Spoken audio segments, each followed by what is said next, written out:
Time to get your pet questions answered live. The number to call is 270-9933. Dr. Carrie Donahue from Full Circle Holistic Veterinary Care joins us again today. Hi, Carrie. Hi, Carrie. Hello, hi. Oh, and there's Poppy. Yeah, always ready with a kiss. Yeah. All right, we'll start with Caitlin in Poinette. Hi, Caitlin. What's your question? Hi there. So I have a male yellow lab, and every time I let him out to go to the bathroom, he is urinating for 2 to 3 minutes continuously. And I'm amazed at how long this animal can do this for. So I'm just wondering, is this a sign of any sort of issue? Because any other dog I've had before kind of just does their thing and moves on, and he's just there for a solid 2 to 3 minutes of just continuous urination. Okay. And it's hard to say exactly, but it could certainly be the sign of a medical issue. It sounds like you're probably not seeing any other symptoms at home that might alert you to a problem, but I do think it might be a good idea just to have a urine sample checked at your veterinarian just to make sure that the urine is well concentrated, that it's not dilute, because that can be a sign of something going on internally, even like an endocrine disorder. Something called Cushing's disease can cause pets to urinate frequently and large amounts. So I would say maybe just starting with a urine sample, checking for infection or anything abnormal that might be in there, just to make sure that you're covering all of your bases. All right, it shouldn't be hard to collect. Yeah, that's true. Yeah, it's true. All right, let's go. Oh, Beth. oh, I'm sorry. Go ahead. Beth and Madison. Go ahead, Beth. Yes, my daughter has a cat that is a year old. She's tested positive for Parasite, and she has been on pills, but she keeps hiding the pill in her mouth, spitting it up, hiding it in different places in the house, so she's not getting the pill. Tried a liquid form, and she forces herself to vomit, so she's not getting the liquid form.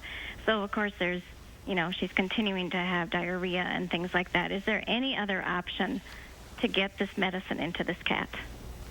Good question, because dewormers for cats, that can be a real problem. One thing that I often use is a topical dewormer, and the brand is called Profender. So maybe check with your veterinarian and see if they can dispense Profender to you. And that is a broad spectrum dewormer. It gets the most common parasites like roundworms, hookworms. So that might be a possibility. And there are some other options out there, even just getting other flavored formulations. But that might be what I would say to do, is try the topical. Oh, cats can be tricky with that. Yeah, they are. They're tough to give any kind of medication. Yes, anything. Dogs, just put it in a little piece of ham and you're good to go. Yeah. All right, Armando in Reedsburg. Hi, what's your question?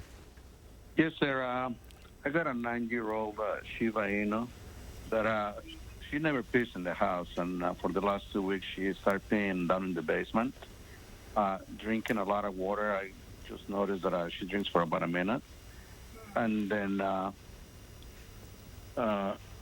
drinks a lot of water for about a minute, and when she pees for about 30 seconds. So is that a sign of a kidney failure, or if not, what else? What can we do to help her out? Right, and you're very correct that could be a sign of a kidney issue. Something like kidney insufficiency, even kidney failure can cause symptoms like that. I would say a blood test at your veterinarian would probably be the best thing to do, just because that can check kidney function, can also check liver function, and also checking those adrenal glands. Like I mentioned before, Cushing's disease is something that can also cause similar signs, increased thirst along with increased urination.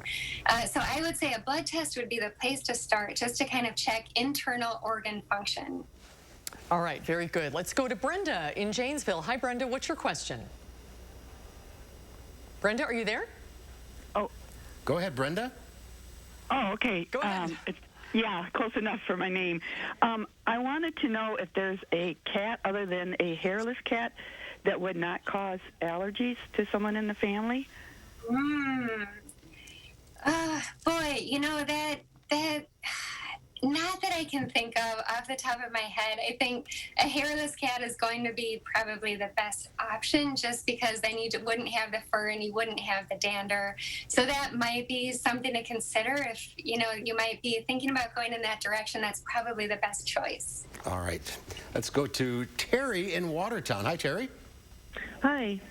My cat's licking herself an awful lot, and we don't know why. That can be a tough one to figure out too. Cats can just kind of like lick themselves frequently or excessively, something called over grooming. And the over grooming can be a sign of something like allergies. They might just be itchy, and so that's why they're licking a lot. Sometimes it's a sign of something more going on internally. I see a lot of cats licking themselves a bit if they have impacted anal glands or a urinary tract infection, something like that going on. But any of those things, I mean, even stress in a cat, it can be a behavioral thing. If they get stressed out, then they just kind of start to lick themselves a lot.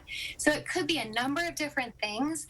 I think I would probably say a visit to your vet just to kind of have a physical exam done and maybe some diagnostics to kind of at least be able to rule some things in or out that may be causing that. All right. I think we have time for one more call. I think Wayne in Middleton. Hi, Wayne. Hello. Hi, what's your question? Our cat for about the last 3 to 4 weeks, 13 years old, has been sneezing an awful lot, and it's gotten a lot. Every day it seems like he's sneezing a little bit more. This is something that we see so commonly this time of year just because of its allergy season. So even with cats that are indoors, and you wouldn't always think about it, but if the windows are open, things like ragweed and corn pollen can come in through the window and can cause some of those signs in your cat, like sneezing. You might also see, or I guess I would say things to watch for would be discharge from the eyes or the nose, but that might be one thing. Otherwise, an upper respiratory tract infection, if you're noticing any lethargy or your cat's not wanting to eat, then that could be playing into it. But it might just be getting through the season and things might get better. Good hard frost might do the trick. I hope so. Yeah. All right, Carrie, thank you very much. Thank all you for so calling in. much. All right, we'll see you Bye, later. Bobby. Bye, Bobby. Thanks, Carrie. See you next time.